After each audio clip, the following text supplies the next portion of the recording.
The King and the Thief. Dark was the night and weird the atmosphere. It rained from time to time. Mourning of jackals was subdued by the sound of thunder and eerie laughter of spirits. Flashes of lightning revealed fearful faces. But King Vikram did not divert a bit. He climbed the ancient tree once again and brought the corpse down. However, as soon as he began crossing the desolate cremation ground with the corpse lying behind on his shoulder, the vampire that possessed the corpse said, "O king, why are you putting yourself through this terrible ordeal?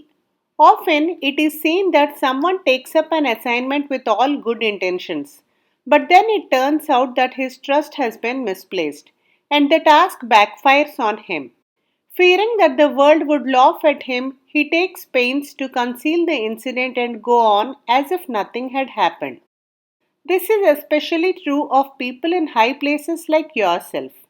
The story of King Shailendra is one example. Listen to it and judge for yourself." The vampire then went on to narrate the following story. King Sudhir Varma had a son named Shailendra, who was studying at the Gurukul run by sage Dayananda. A brilliant student, Shailendra took only a short time to learn everything that Dayananda had to teach him. One day, the Guru summoned Shailendra and said, "My boy, you have shown remarkable interest and diligence in your studies, because of which you have been able to master all the arts very quickly. Your training here is complete. You may now return to your capital. Remember, education is an invaluable asset which, like one's eyes, facilitates vision. In your case, it will come in especially useful while you are ruling the country. A king's first duty is to help his subjects.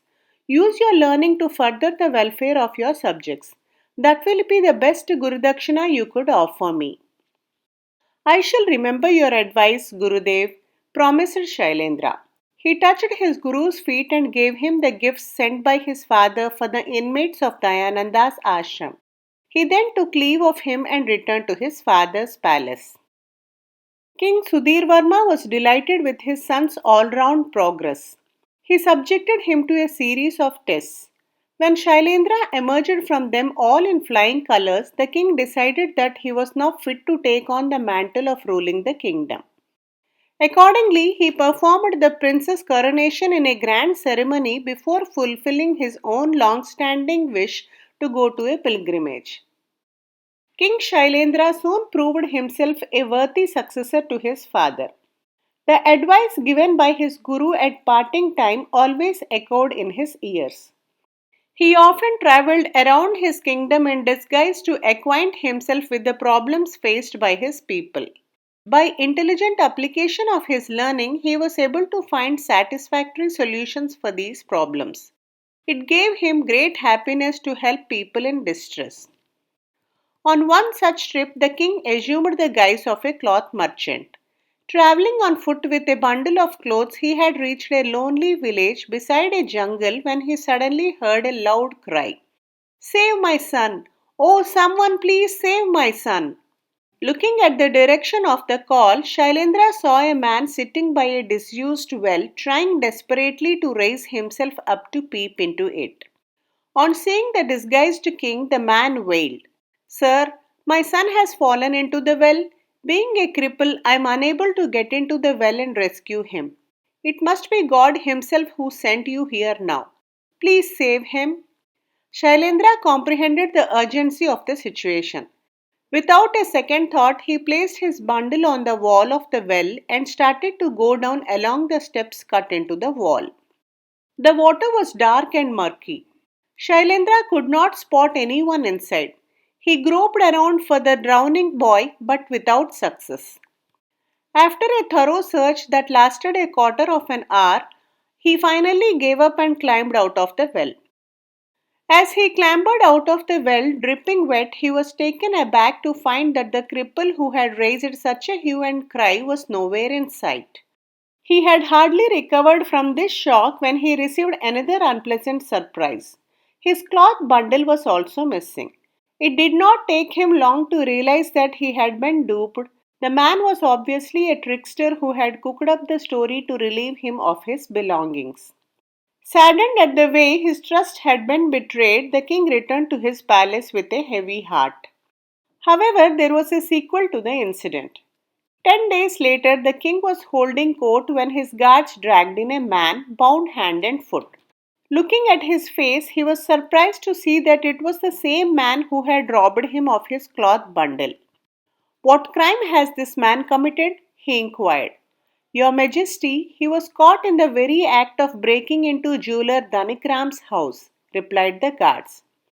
After a moment's thought, Shailendra ordered, put him in prison. I shall pass my judgment tomorrow. The thief was dragged away. Late that night, the king entered the thief's cell in the same disguise he had on during their first encounter.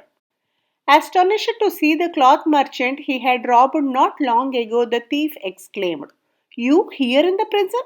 Are you also a thief like me? Slowly, Shailendra pulled off his false beard and removed his turban.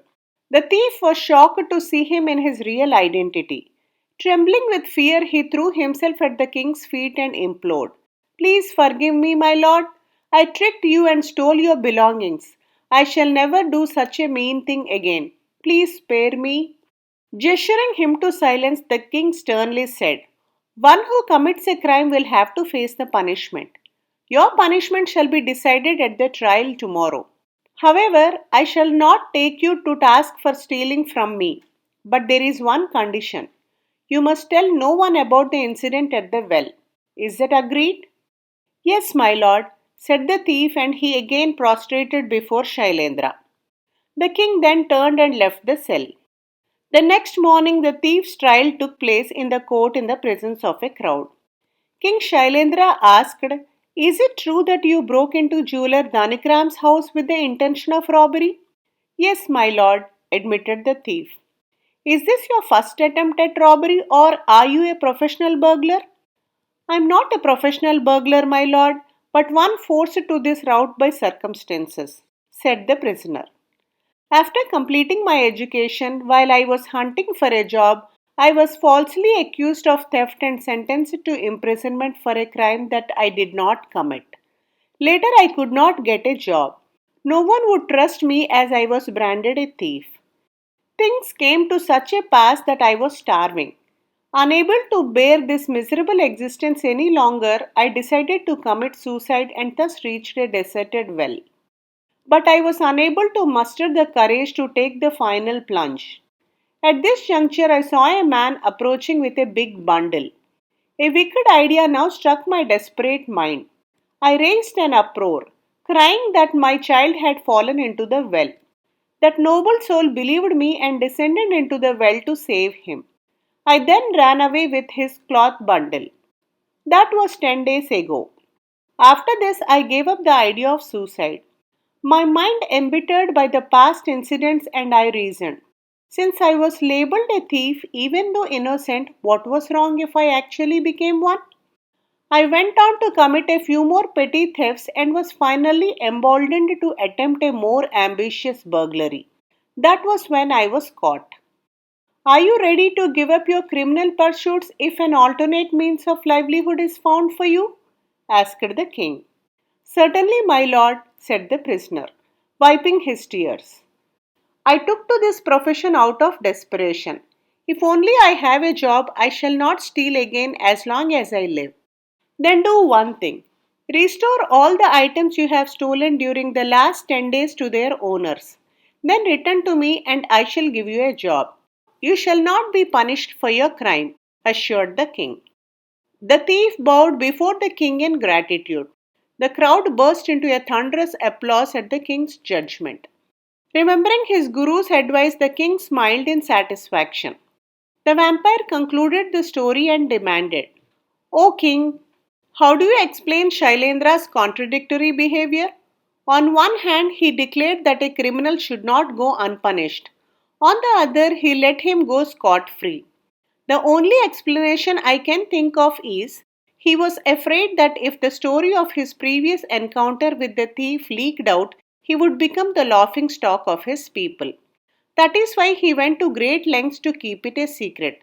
So much so, he even humored the thief by letting him go. But was it right on his part to show so much leniency merely to protect his own ego? Answer me, or your head shall explode into fragments. King Vikram calmly and promptly replied, a criminal must certainly undergo punishment, but one must keep in mind the fact that the purpose of punishment is to reform the criminal. In this case, we know that the thief started feeling pangs of remorse right from the time the king met him in his cell. Even though he was a thief, the king believed him because his words had the ring of truth. Knowing him to be genuinely repentant, he wanted to give him a chance to turn over a new leaf. After all, he was originally a law abiding man who had been led astray by circumstances. As a king, Shailendra's duty was to identify the circumstances that made him a criminal and do away with them. That is just what he did.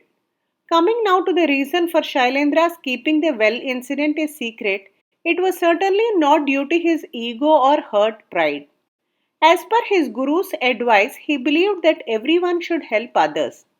His contention was that if the news of how he had been duped by a stranger while trying to help him spread, people would stop going to the help of others in distress, believing that they too would suffer the same fate. Hence, he decided to keep it to himself. The very next moment, the vampire, along with the corpse, moved off his shoulder and flew back to the tree. With a little sigh, King Vikram squared his shoulders and started his return journey towards the tree. Please like, share and subscribe if you enjoyed this video. Do provide your feedback in the comment section below. Thanks for listening.